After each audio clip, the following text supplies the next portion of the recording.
Salut. Donc aujourd'hui on va faire BD. Mais promis, après on va arrêter parce que même moi j'en ai un peu marre d'en lire. On va faire un bilan de la saga complète 14-18 puisque je l'ai fini depuis la dernière fois.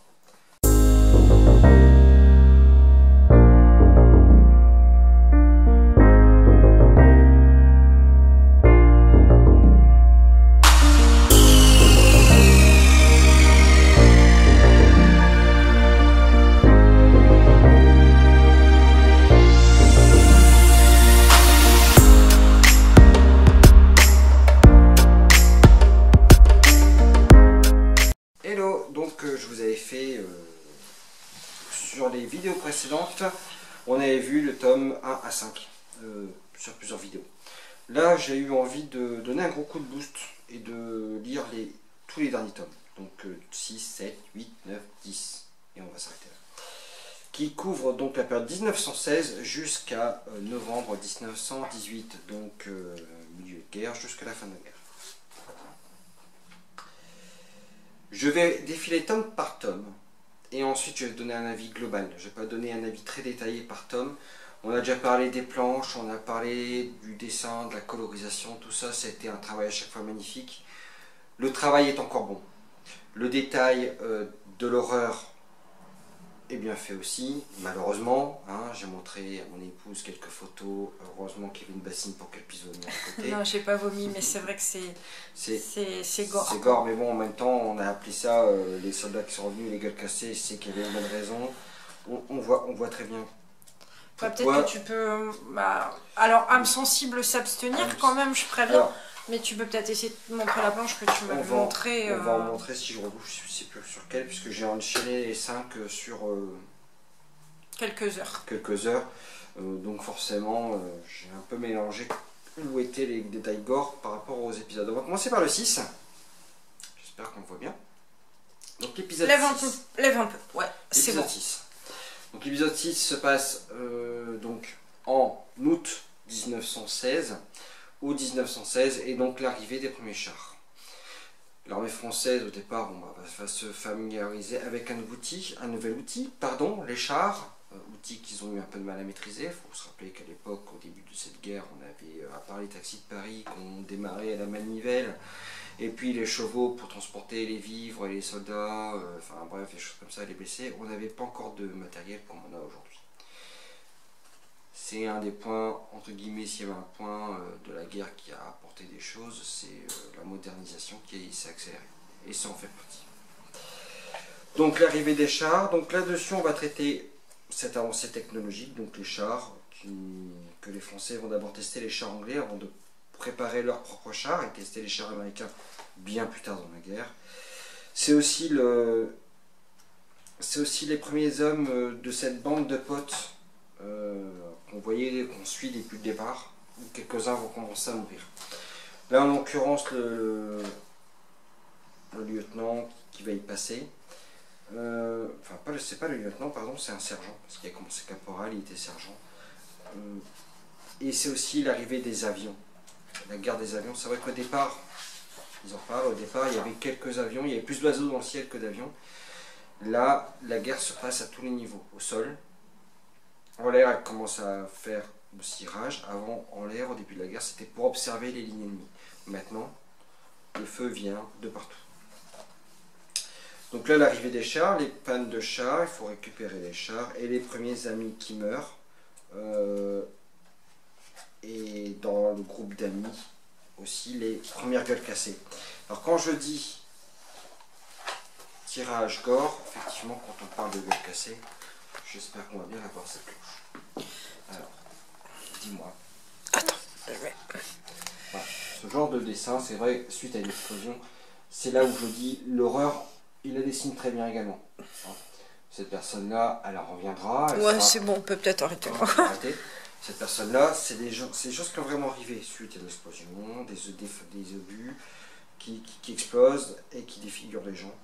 Ces gens-là, aujourd'hui, grâce aux fins de livre où on voit ce qui se passe à la fin et compagnie, les gens qui voient ça vivent l'horreur. Les gens qui survivent à ça, après la guerre, malheureusement, il y a beaucoup d'hommes qui se donnent la mort à cause de ça, parce que c'est quelque chose d'assez insupportable à vivre. Voilà pour le tome 6. Je ne donne pas d'avis général. On va passer au 7. Le 7 qui va traiter plus spécifiquement en avril 1917 de l'intensification. J'espère qu'on voit toujours bien la vidéo. On voit toujours bien la couverture. La vidéo, je pense que ça devrait aller. Diable rouge, pourquoi? C'est les surnoms qu'on donne aux pilotes. Donc là, on va zoomer sur l'histoire d'un pilote. Personne qu'on découvre, hein, avril 1917. Donc on parle aussi de plus en plus des Américains qui parlent de rentrer dans la guerre et qui ramènent de plus en plus de matériel. Et pourquoi le diable rouge et là où sont les problèmes, c'est que on voit la conséquence de la drogue, parce que les pilotes se droguent pour pouvoir se battre. Parce qu'il faut avouer qu'à l'époque, c'est des avions, oui, mais c'est un peu des avions en papier. Hein. À la limite, un enfant avec un lance-pierre, si lui faisait un trou dans l'aile, hein, on me demande s'il tombait pas l'avion. C'était vraiment effroyable de tous côtés. C'est pour ça qu'aujourd'hui, on parle encore quand on parle du diable rouge, c'est des tanks. Alors des tanks, c'est plus des gros bateaux qui vont quelques kilomètres heure, l'artillerie qui fait feu de tout bois.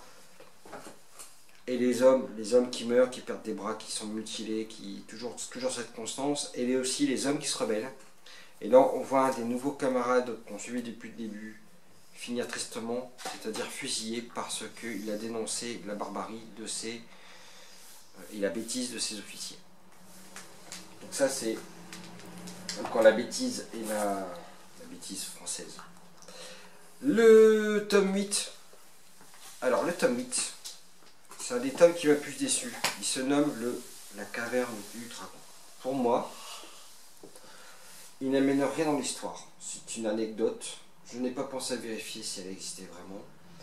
Mais c'est pour juste montrer surtout jusqu'à où l'être humain est capable d'aller, c'est-à-dire créer des lance-flammes de plus en plus performants pour aller brûler l'adversaire ou se brûler soi-même. Et toujours, on traite toujours encore de la bêtise des officiers français. Je ne parle pas des officiers allemands puisqu'on ne les connaît pas. Hein. Voilà. Donc c'est pas un tome qui apporte grand chose malheureusement. Vraiment pas. Vraiment pas. On a toujours ce parallèle toujours intéressant avec passé, futur, présent. Le tome 9. Sur la terre comme au ciel, juillet 1918, donc là on approche effectivement de la fin de la guerre. On parle forcément des Américains qui sont là, des avancées, des percées des Français. Quand on dit intensification de la guerre, c'est vraiment pourquoi de la terre jusqu'au ciel, parce que l'arrivée des Américains et l'engagement des Américains très fort a permis à l'armée française, aux alliés d'ordre général, de progresser énormément, d'enfin faire des percées. Et on parle encore une fois de plus en plus, alors je ne sais pas si ça a un rapport avec les Américains, mais de drogue, où les soldats se droguent et perdent un peu la notion de la réalité des choses pour pouvoir avancer et se battre tout simplement. Ça leur permet d'oublier ce qu'ils sont en train de faire. Ça leur permet aussi de s'engager plus facilement dans un combat en n'ayant pas peur. C'est quelque chose qui va être donné aux armées allemandes pendant la Seconde Guerre mondiale d'ailleurs, pour les avancées, mais ça c'est autre chose, c'est un autre sujet. Donc la drogue. Et enfin le tome 10, La Lune en héritage. Alors j'expliquerai le titre à la fin. C'est pas le tome le plus ennuyeux, mais presque. En fait, le tome commence, la guerre est terminée. Et je trouve dommage qu'on ne parle pas plus. Donc là, le tome 10, ça se concentre sur le retour des hommes dans leur foyer, les conséquences. Certains hommes rentrent, mais après souffrent de stress, ce qu'on ne connaît pas encore à l'époque. Ouais, le stress post-traumatique. Post-traumatique. On commence à en parler, on sait que les hommes souffrent, qu'ils ont des hallucinations, mais on les enferme à l'asile pour la sécurité de leur épouse, leur propre sécurité évidemment. C'est des choses que les armées vont... Voilà. Aujourd'hui on a mis un mot, pour chaque guerre on met un mot à ça, hein. Il y a eu le syndrome pour la guerre du Golfe, etc. Il faut imaginer quand même qu'ils ont vu des horreurs, et ceux qui sont restés comprennent pas que les soldats souffrent de ces horreurs. Donc beaucoup d'hommes après la guerre, en plus, il y a une deuxième vague, c'est comme le Covid, hein, ça va en plusieurs vagues. Il y a la mort derrière, parce que certains hommes survivent, peignent, commencent à vivre et après se suicident. Et puis pourquoi ce titre, La Lune en héritage, c'est parce qu'ils sont en train de se rendre compte de ce qui reste des terres où il y a eu la guerre. Comme l'homme s'intéresse à la Lune et qu'on commence à parler de la Lune et de pouvoir y aller dans des dizaines d'années, bah que notre Terre ressemble exactement à quelque chose de pas fertile, enfin, d'aride, où on ne pourra plus rien faire pendant des années sur cette terre-là. Je vais reprendre tout mon tas et on va en revenir sur la saga complète. Sur les premiers tomes, j'ai toujours été très emballé. Pourquoi? Parce qu'à chaque fois, il y a une nouvelle histoire, une histoire dans l'histoire. Je trouve qu'à partir du tome 6, malheureusement, ça s'est fortement accéléré. C'est-à-dire qu'on passe en 6 tomes, on traite 2 ans, comme ceux d'avant, mais dans les tomes d'avant, il y avait toujours une petite histoire dans l'histoire. On retrouvait les héros du village, qui étaient plus du même village, on les retrouvait ensemble, avoir une petite aventure dans la grande histoire, avec un grand H. On a perdu cette notion-là. Alors forcément, les amis meurent un par un. Il fallait bien s'en douter qu'ils n'allaient pas tous survivre. Ça n'aurait pas été très cohérent par rapport à ce qui s'est passé en vrai. Néanmoins, ils tombent tous comme des mouches à un moment donné. Et puis on survole, par exemple là, sur tome 6, l'arrivée des chars. Ce que ça a apporté à l'armée, aux différentes armées. On passe un peu vite dessus. Sur la façon de commander dans le tome 7 des officiers, sur les ordres stupides, ce qui se passe au front, mais les conséquences de ce qui se passe à Paris quand les généraux décident de quelque chose, où ça met des semaines à s'arrêter, où ça crée des mutineries dans les armées, on survole le sujet. C'est dommage. L'arrivée des Américains et l'engagement profond des Américains dans le conflit. Les seules anecdotes, c'est la découverte du chewing-gum par les soldats français, quoi, j'ai envie de dire. Je pense qu'il y a eu autre chose que l'arrivée du chewing-gum. T'imagines pas l'importance du chewing-gum Hollywood, quoi. Voilà, je sais pas si ça s'appelait Hollywood, mais non, mais super, quoi, je veux dire. Je pense que ça a apporté autre chose. Alors oui, on dit qu'ils sont expérimentés, que c'est pas les soldats de métier, effectivement. Là, les GIs à l'époque, ça n'existait pas. Hein. Faut voir que c'était des volontaires qui sont venus se battre pour notre pays. Mais néanmoins, c'est vrai qu'il n'y avait pas d'armée, mais on ne rentre pas dans le détail. Et le tome 10, bah, je pense qu'il y a des petites histoires, par exemple, comme la célèbre histoire du dernier mort qui est arrivé alors que l'armistice était signé, les derniers morts français, ils n'étaient pas obligés d'aller se battre, hein, ils n'étaient pas obligés de charger le jour de l'armistice. L'armée française a quand même chargé, histoire de charger une dernière fois. Toutes ces choses-là, on aurait pu raconter des petites histoires comme ça. Malheureusement, ça se perd un petit peu. Tout le charme des premiers épisodes se perdent au fur et à mesure de l'avancée de cette série littéraire, qui néanmoins, reste quelque chose de bon. Déjà d'une part les planches, qui sont très bien faites. Certes, quand on en est dans l'horreur, on la dessine très bien. Mais voilà, les planches sont très bien faites. On a respecté la grande histoire avec un grand H, ce qui est très important. Je trouve que sur les derniers tomes, on aurait pu insister un peu plus. J'espère que ça vous aura tout de même donné envie de le lire. Je ne sais pas si vous avez des questions. Globalement, moi je dis pas de BD ou vraiment très peu. Globalement, si tu devais donner une note à toute la saga... À toute la saga, je pense qu'on arrive sur du 15 sur 20. Ouais, parce que les premiers tomes sont vraiment très bons. Les derniers tomes, vraiment, le 10, le dernier tome, je suis vraiment déçu parce qu'on traite la fin de la guerre de façon un petit peu... Donc tu lui donnerais pas une note dégueu quand même, quoi. Non, non, ça reste une bonne saga parce qu'il y a quand même des informations qui sont réelles, qui sont... Voilà, il y a un beau travail de documentation de la part des scénaristes. Il y a une recherche de la part des dessinateurs pour essayer de retranscrire l'histoire. L'horreur des tranchées, l'horreur de la guerre. Je pense que Moi j'aurais dû dessiner des choses comme ça, j'en aurais peut-être pas dormi, ça les attache aussi. Après, enfin, c'est le même problème des fois avec les sagas en roman, c'est que quand t'as un truc super long, voilà. Il y a toujours des tomes où c'est moins bon. Voilà, et là, ils n'y ont pas échappé. Franchement, ils n'y ont pas échappé, mais néanmoins, il faut prendre la chose sur la globalité. T'es satisfait globalement de l'avoir lu? Ouais. Je suis satisfait de l'avoir lu. Il ne faut pas le mettre entre toutes les mains. Au départ, je disais peut-être que les enfants pourraient lire. Attention à qui vous le donnez quand on voit certaines planches quand même. Ado, peut-être vers 15-16 ans. 15-16 ans, quand ils vont... Je sais bien qu'on voit des choses dégoûtantes à la télé. Mais dans les jeux vidéo, etc. Mais là, ce qu'il y a d'horrible, c'est que ça a existé.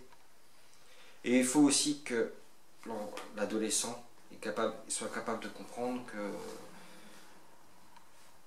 le monde était très différent il y a 100 ans et que c'est vrai que notre société a fortement avancé. J'ai envie de dire, aujourd'hui, quand on leur parle d'une cassette, ils savent même pas ce que c'est. Donc là, à l'époque, un chewing-gum, les Français le découvrent en 1918.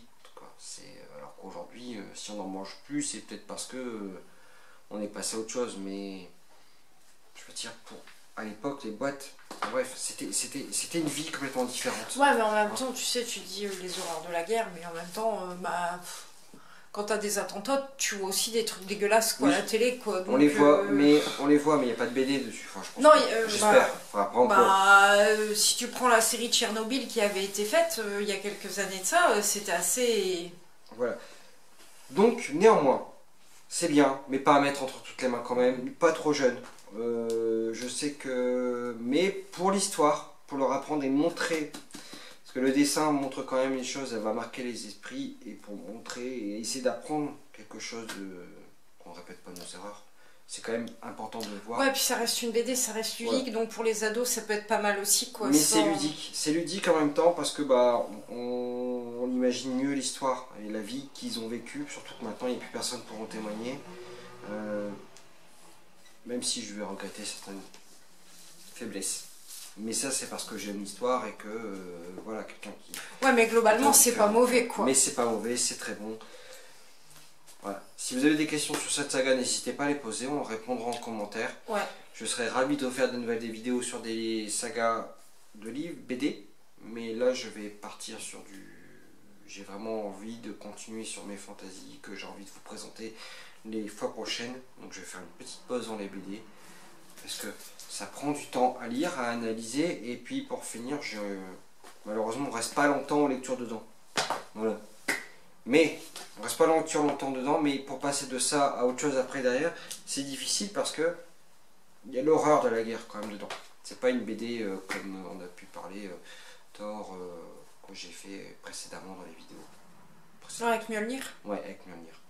Qui là sont de la fantaisie pure, où vous quittez le livre, ça vous marque pas. Ça marque. Voilà. Écoutez, je pense que la vidéo va s'arrêter là. J'espère que ça vous a plu.